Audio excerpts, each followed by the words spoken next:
Long ago, in a peaceful land surrounded by thick forests, there was a village called Ayanfe. The people lived simple lives. They farmed, hunted, and respected the old traditions passed down by their ancestors. Beyond the farms stood a great forest. The elders called it Igbu Run, the forest between worlds. They warned that spirits lived there, and not every human who entered returned the same. In this village lived a young hunter named Adekunle. He was strong, brave, and highly respected. His arrows never missed their target, and he hunted only what was needed. But behind his strength, Adekunle carried a quiet sadness. Though admired by many, he was alone. Each night he returned to an empty home, his heart filled with questions he could not answer. One early morning, Adekunle followed the tracks of an antelope deep into the forest. As he walked farther, the forest grew strangely quiet. No birds sang, no leaves moved. It felt as though the forest itself was watching him. Suddenly, Adekunle saw something unexpected. A clear, shining river flowed gently between the trees. He was sure this river had never been there before. As he stepped closer, his eyes caught sight of a figure standing by the water. It was a woman. She stood barefoot beside the river, her skin glowing softly like moonlight. When she turned and looked at him, Adekunle felt his heart beat faster. "Good morning, hunter," she said gently.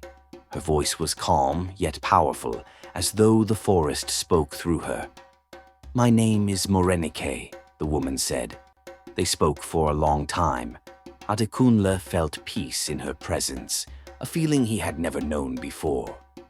When she finally turned to leave, Adekunle felt fear rise in his chest. "Will I see you again?" he asked.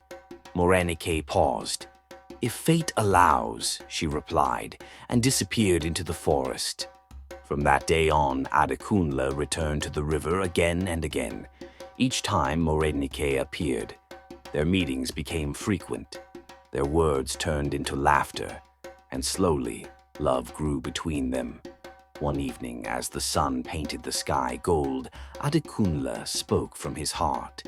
"I want to marry you," he said. "Come to my village. Be my wife." Morenike looked at him with serious eyes. "There are things about me you do not know," she said softly. "I do not care," Adekunle replied. "I choose you." Morenike agreed, but with conditions. "If you marry me," she said, "you must obey 3 rules. First, never follow me into the forest at night. Second, never speak my name after sunset. Third, never ask where I come from." Though the rules sounded strange, Adekunle agreed without hesitation. Morenike came to Ayanfe village, and the people were amazed by her beauty. Though some elders felt uneasy, the marriage was celebrated with drums and dancing. That night, Adekunle believed his happiness was complete. After the marriage, blessings followed their home. Adekunle's hunts were always successful. Food never finished. His old mother grew strong again. But Morenike was different from other women. Morenike never went out at night. She always left the house before sunrise and returned at dawn. Sometimes Adekunle woke up to find her gone, even though the door was still closed. The villagers began to whisper. Though Adekunle defended his wife, doubt slowly entered his heart. Why was she so different? Why did she fear the night? Still, he remembered the rules and said nothing. One night, the moon rose red and heavy in the sky. Adekunle woke up and found Morenike gone. Fear took over his heart. Forgetting the rules, he grabbed his bow and followed her into the forest. Deep in the forest, Adekunle reached a clearing filled with blue fire. At the center stood Morenike, but she was no longer human. She floated above the ground, glowing with power. Shadowy spirits danced around her. Morenike turned slowly. "You have broken the rules," she said sadly. "I am not human. I am a spirit of this forest. I loved you enough to live among humans." Adekunle fell to his knees. "I love you," he cried. "Do not leave me."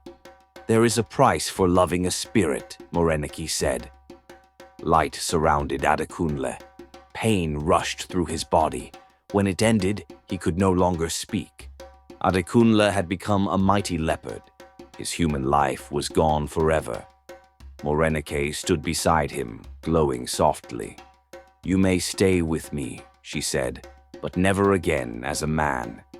Together they disappeared into the deep forest. To this day, hunters say a leopard walks beside a glowing woman, guarding the land and punishing those who show no respect. And the elders still warn the young ones. Love is powerful, but the spirit world always collects its debt.